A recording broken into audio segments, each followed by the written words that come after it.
Bien-aimés dans le Seigneur, que Dieu vous bénisse, que Dieu vous bénisse abondamment. Là, nous sommes à notre émission dénommée Ciel ouvert, véritablement de série de cette enseigne. C'est la première émission de l'année 2017. Et bien-aimé, je t'appelle à écouter attentivement ce que le Seigneur m'a mis à cœur pour toi en cette merveilleuse année, en cette année de succès, en cette année de réussite, en cette année de grandes choses, de grandes réalisations. Je suis sûr d'une chose, bien-aimée, c'est que Dieu va véritablement te distinguer en cette année. Si véritablement tu crois en lui, si véritablement tu restes connecté, attaché à lui. C'est pourquoi si tu me suis, commence déjà à faire signe, commence déjà à partager cette vidéo, afin que tes amis puissent véritablement la regarder et prendre les travers de cette émission. Que Dieu véritablement vous bénisse, que Dieu vous bénisse abondamment. Nous sommes dans un moment particulier, c'est le temps où nous disposons pour écouter la parole de Dieu. Nous disposons véritablement pour prier, parce que oui, je vais te donner le message que Dieu m'a mis à cœur et je vais prier pour toi. Leur sujet de prière par SMS, tous ceux qui m'ont envoyé leur sujet de prière par inbox, je vais prier pour vous, afin que la grâce et la faveur de Dieu vous rejoignent, pour que cette année 2017 soit une année de succès, une année de réussite pour vos vies dans le nom de Jésus. Voilà. Si tu es connecté déjà, commence à faire signe, commence à manifester ta présence. Je suis sûr que Dieu fera quelque chose d'exceptionnel pour ta vie. Le thème de l'enseignement de ce matin, bien-aimé dans le Seigneur, le thème de cet enseignement est un thème merveilleux. Les décrets maléfiques, les décrets sataniques. Comment ces décrets-là arrivent à impacter la vie des gens? Comment les décrets maléfiques arrivent à détruire la vie des personnes? Bien-aimés, nous sommes là pour véritablement écouter ce que Dieu veut nous annoncer. C'est un moment merveilleux. Que Dieu bénisse déjà son serviteur Eloge Malon. Que Dieu te bénisse, mon frère. Je suis sûr qu'on va se rencontrer certainement pour faire avancer le royaume du Seigneur. Je bénis le Seigneur déjà pour Dominique Wadjo qui est connecté. Je bénis le Seigneur pour Olive Assandré qui est déjà connecté. Je bénis le Seigneur pour sois béni, toutes ces personnes qui sont en train de suivre en ce moment cette vidéo. Que Dieu vous bénisse abondamment, que la faveur et la grâce de Dieu puissent se manifester dans vos vies et que la bonté du Seigneur puisse arriver jusqu'à vous en ce jour merveilleux, en ce jour de bénédiction, en ce jour de grâce. Voilà, que Dieu véritablement vous élève, qu'il manifeste sa bonté, sa puissance dans vos vies, dans le nom puissant de Jésus-Christ. Je vais recommander ce temps au Seigneur et nous allons prier. Au nom du Père, du Fils et du Saint-Esprit. Amen. Père, je loue ton nom en ce matin. Je bénis ta sainteté parce que tu es unique, parce que tu es Dieu, parce que tu es puissant. Merci pour ce temps, Père, que tu nous accordes. Merci pour cette émission. Viens bénir, Seigneur, ce moment. Viens glorifier ton nom, Père, dans ce moment, au nom puissant de Jésus-Christ. Je te rends toute la gloire, Seigneur, parce que tu es fidèle. Bénis tous les auditeurs, bénis tous ceux, Seigneur, les internautes qui suivent, Seigneur, cette émission, cet enseignement. Que Dieu véritablement bénisse chaque personne. Je te dis merci, Seigneur, pour tout ce que tu fais. Que la louange et la gloire te soient rendues dans le nom puissant de Jésus-Christ. Merci, Seigneur. Merci, Jésus. Merci, Jésus. Merci, Jésus. Merci, Jésus. Merci, Jésus. Et donc, bien-aimés, soyez bénis dans le Seigneur. Nous allons rapidement prendre nos Bibles. Tu vas prendre ta Bible dans le livre d'Esther et nous allons voir véritablement ce que Dieu va nous révéler. Vous voyez, au temps d'Esther, je vais t'épargner en fait la lecture. Au temps d'Esther, la Bible va nous dire que il y avait d'abord un problème dans le royaume d'Assyrus. Et dans le royaume d'Assyrus, sa femme, la reine qu'on appelait Vasti. Hein, Vasti va humilier son mari devant ses convives, hein, ceux qui étaient venus véritablement au festin. Son mari, le roi lui a demandé de venir et elle va déshonorer son mari.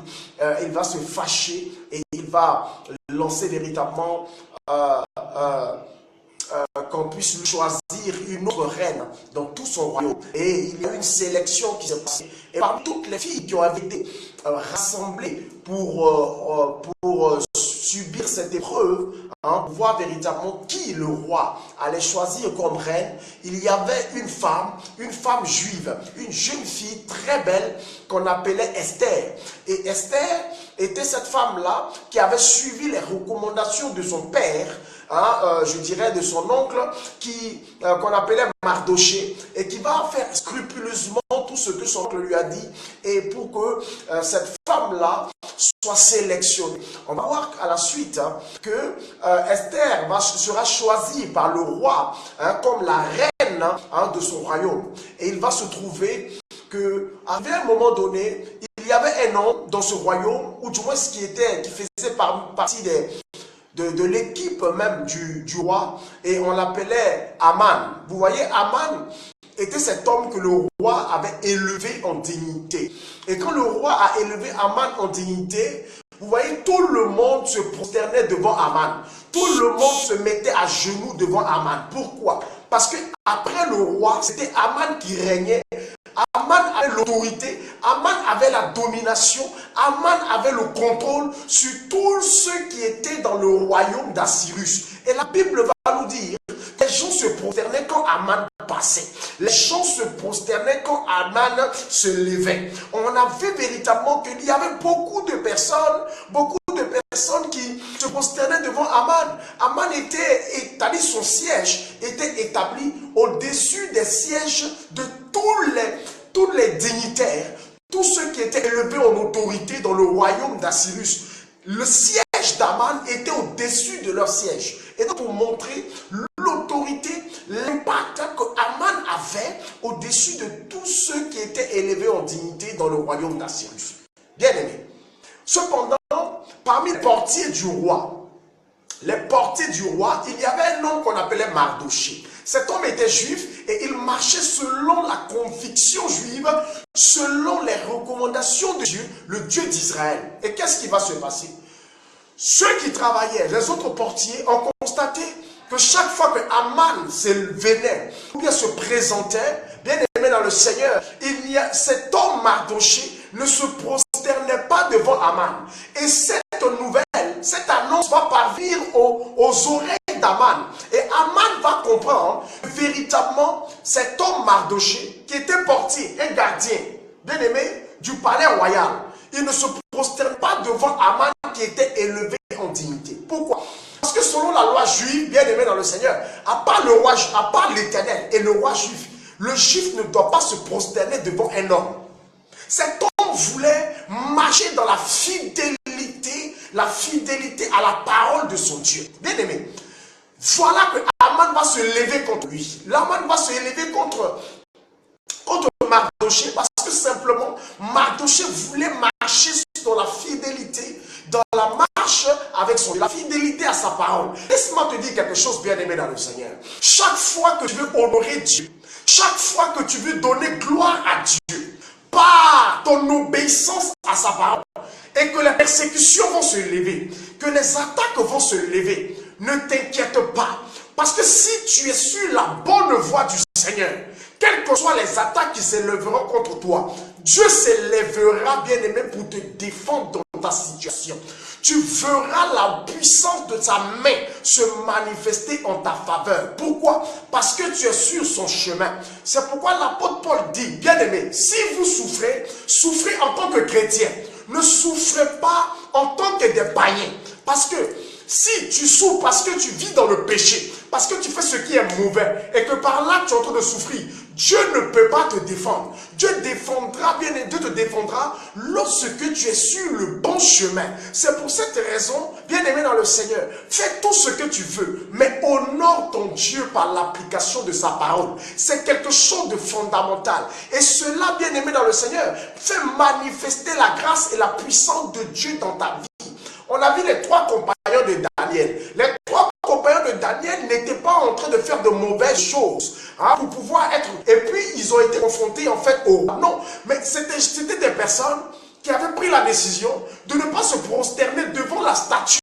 Une statue que le roi avait érigée pour que tout le monde puisse adorer. Ils ont dit, on ne peut pas adorer cette statue parce que nous avons un Dieu, c'est le Dieu qui a fait le ciel et la terre, c'est l'Éternel des armées et c'est lui seul que nous devons adorer. Bien aimé, c'était une parenthèse. Alors, voyons que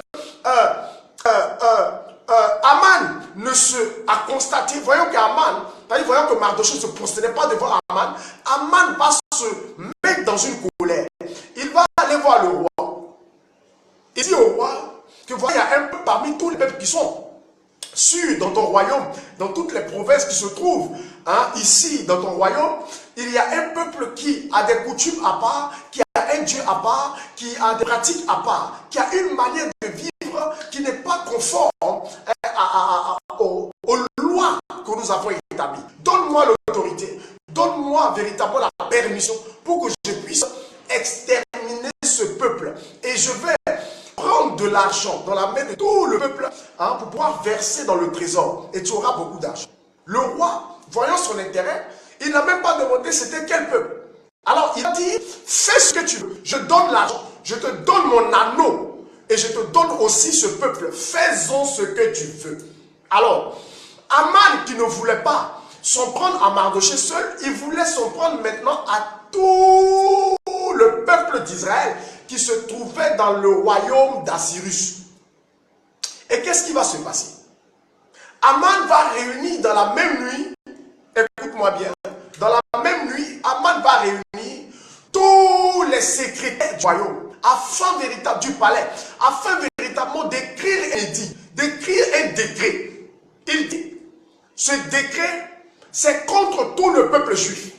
À telle date, c'est-à-dire au 13e jour du 12e mois, on doit exterminer sur toute l'étendue du territoire, c'est-à-dire du royaume, tous les juifs en un seul jour. On doit livrer leurs biens au pillage. Bien aimé, ce décret avait été écrit dans toutes les langues qui se trouvaient sur le territoire, c'est-à-dire dans le royaume d'Assyrus. Et il a envoyé ça dans toutes les provinces. Le roi avait connaissance, mais le roi ne savait pas que véritablement ce peuple-là était le peuple de sa reine. Gloire à Dieu. Alors qu'est-ce qui va se passer? La Bible va nous dire que le décret va être signé. Et ce décret va être publié, répandu un peu partout. Et voilà que ce peuple-là, pendant que ils étaient dans leur quiétude, ils marchaient avec leur Dieu, avec leur foi et dans la confiance. Qu'est-ce qui va se passer? La Bible va nous dire que voilà, un jour avait été choisi pour la destruction, l'extermination de tout ce peuple-là. Bien aimé dans le Seigneur. Un décret avait été signé pendant la nuit. Un décret avait été signé. Une réunion avait été organisée pour qu'un décret soit signé. Un décret qui avait été signé et marqué par le sceau, l'anneau du roi. Bien aimé, quand le roi signe un décret, ou du moins quand son anneau valide un décret, ce décret est immuable. Ça veut dire que personne ne peut le changer. Alors, ce décret avait été répandu. Je vais te dire quelque chose ce soir, bien aimé le Seigneur. Pendant que le peuple d'Israël était tranquille dans son coin, priait son Dieu, il y avait des décrets qui étaient signés contre lui. Pendant que tu es tranquille, pendant que tu vis ta vie aisément, tu vas à la messe, tu vas à la prière, tu te mets dans la présence de Dieu, tu glorifies le Seigneur ton Dieu, tu es tranquille dans ton coin, en train de le servir, bien aimé dans le Seigneur. Des décrets sont en train d'être signés dans le monde spirituel contre ta vie. Des décrets qui sont signés généralement dont tu ne connais même pas l'existence. Il y a beaucoup de personnes sur la vie de qui des décrets maléfiques, des décrets démoniaques ont été signés. Il y a des gens, des décrets ont été signés contre leur vie ou bien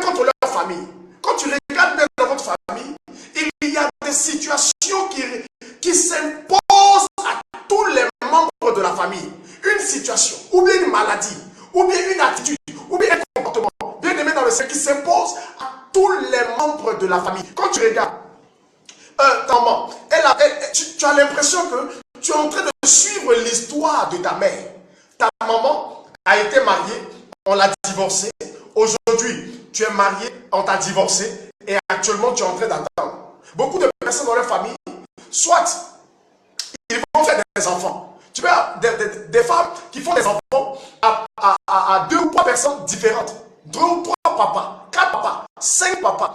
Oh, leur maman, c'était comme ça. Leur tante, c'est comme ça. Sa soeur, c'est comme ça. Sa cousine, c'est comme ça. On constate que dans la famille, il y a cet esprit-là. On peut comprendre. Mais quand tu comprends que la même situation s'applique à peut-être une génération avant toi, donc ta mère ou bien ton père, et ça se répercute sur toi, tu as l'impression que non seulement toi, mais aussi certains membres de la famille vivent la même situation. Il faut comprendre quelque chose. C'est que quelque part, il y a un décret qui avait été signé sur ces familles. Des décrets ont été signés, des décrets démoniaques, des décrets sataniques, des décrets diaboliques ont été signés sur la vie des gens. Il y a des gens, avoir du travail c'est compliqué. Ils vont se battre, mais le travail qu'ils vont avoir, c'est un travail dont le salaire est un salaire de misère. Ils n'arrivent même pas à s'en sortir. Et c'est une réalité. Parce que papa vivait la même chose. L'oncle de papa vivait la même chose. Le cousin de papa vivait la même chose. Nous, on vit la même chose. Les frères vivent la même chose. Les cousins vivent la même chose. Nos neveux sont en train de vivre la même chose. Bien aimé, tu constates que dans ta vie ou dans votre famille, il y a une situation qui est en train de s'imposer à tout le monde. On a vu que papa a le rhumatisme, l'enfant a le rhumatisme, les petits-enfants ont le rhumatisme. On constate que les frères de papa ont le rhumatisme. On voit une même maladie qui s'étend à plusieurs générations dans votre famille. C'est pas normal. Il y a un décret qui a été signé. Et le décret qui avait été signé contre le peuple juif bien-aimé, c'est un décret de destruction, un décret de mort. C'est pour cette raison, je voudrais te dire quelque chose.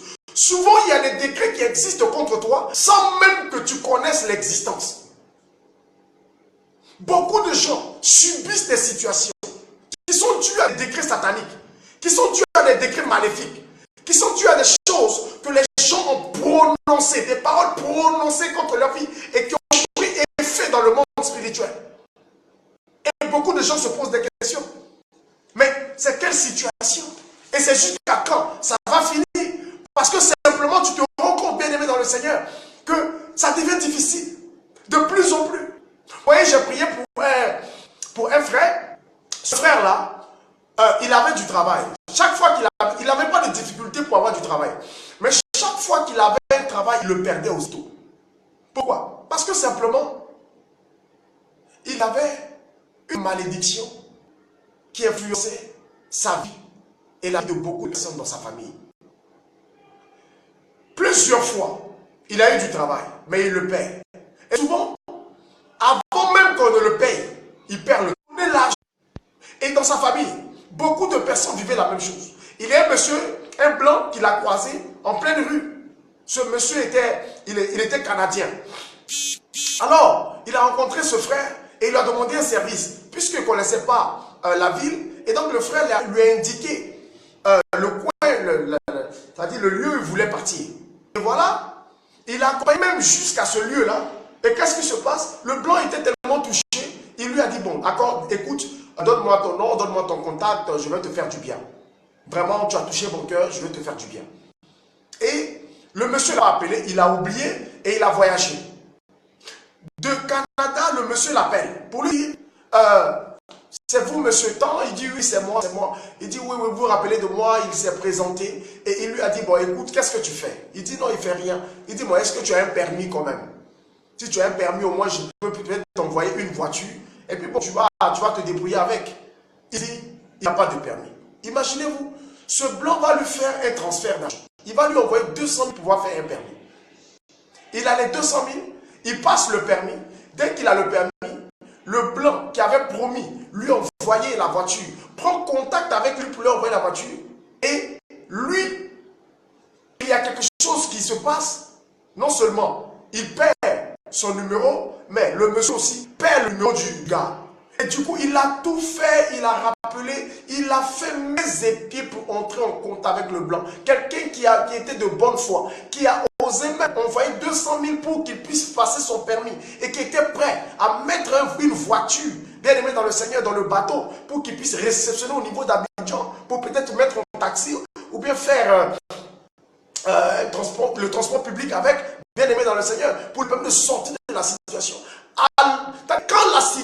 Quand la promesse de Dieu devait s'accomplir dans sa vie, il y a eu un blocage. Beaucoup de personnes comme ça, des blocages inutiles dans ce que tu vis. Chaque fois que tu demandes par exemple de l'argent à quelqu'un, tu constates que la situation de la personne devient compliquée. Peut-être à un mariage, tu es avec quelqu'un. Peut-être, vous savez, il y a des personnes dont sur leur vie, il y a un décret de célibat qui a été signé. Un décret de célibat. Quelqu'un a parlé sur ta vie. Quelqu'un a ordonné peut-être dans le monde démoniaque. Il y a aussi un décret qu'on appelle bien aimé des malédictions proférées. Quelqu'un peut proférer des malédictions sur ta vie à cause d'un acte que tu as eu à poser. Il peut te maudire. Et ça, c'est comme un décret spirituel qui est lancé sur ta vie. Il est important de le savoir. Et c'est des choses qui bloquent la vie de quelqu'un, qui détruisent la destinée d'un homme, qui te permettent de mettre dans la médiocrité. Tu ne comprends pas. Malgré tous tes efforts, malgré toutes les connaissances que tu as, mais tu as l'impression véritablement que les gens ne prêtent pas attention à toi. Il y a un décret de malédiction, un décret par exemple de célibat sur ta vie. Tu constates que tu n'as rien fait au monsieur, tu n'as rien fait à cette dame, mais elle te laisse ou bien il t'abandonne. Il t'a fait peut-être des promesses. Vous avez des projets de mariage. Vous voyez, tu vois que les choses commencent véritablement à marcher parce qu'il était décidé véritablement à te faire du bien. Mais malgré toutes les promesses, malgré toutes les décisions, les bonnes décisions que vous avez prises, bien aimé dans le Seigneur, un matin, un oui, un non, il te laisse. Il te laisse. Pour un non, pour un petit truc que tu as dit, non, j'aime pas ça, lui, il aime ça, alors parce que vous avez peut-être un point de vue différent, à cause de ça, bien aimé dans le Seigneur, il dit, il veut plus de toi. Tu comprends? En fait, ce n'est pas de ta faute, ce n'est ni de sa faute. C'est en fait sur ta vie pèse un décret maléfique. Quand le décret avait été pris par Aman contre le peuple d'Israël, le peuple devait subir les conséquences de ce décret qui avait été pris. Parce que personne ne pouvait annuler, bien aimé dans le Seigneur, n'avait le pouvoir, plus que Aman, d'annuler ce décret sur la vie d'Aman, sur la vie du peuple. Alors, Mardoché, qu'est-ce qui s'est passé? Mardoché, en lisant ce décret, il était vraiment abattu. Il est tombé, il a commencé à pleurer, à crier à Dieu. Et il est venu rencontrer la reine Esther pour lui expliquer. Et quand la reine Esther a appris la nouvelle, elle a dit à son oncle Mardoché que informe tous les Juifs sur toute l'étendue du territoire. Informe tous les Juifs que tout le monde, pendant 3 jours, puisse jeûner et prier. Pendant 3 jours, nous devons nous déchirer nos vêtements, porter des vêtements de sac, mettre de la cendre sur nous, et afin de crier à l'Éternel, afin qu'il puisse avoir pitié de nous sur cette terre étrangère. Et pendant 3 jours, Esther et tous les Juifs avec Mardoché ont jeûné, ont prié et ont demandé à Dieu d'intervenir, de briser le décret. Bien aimé, vous savez, tu vas faire les prières qu'il faut.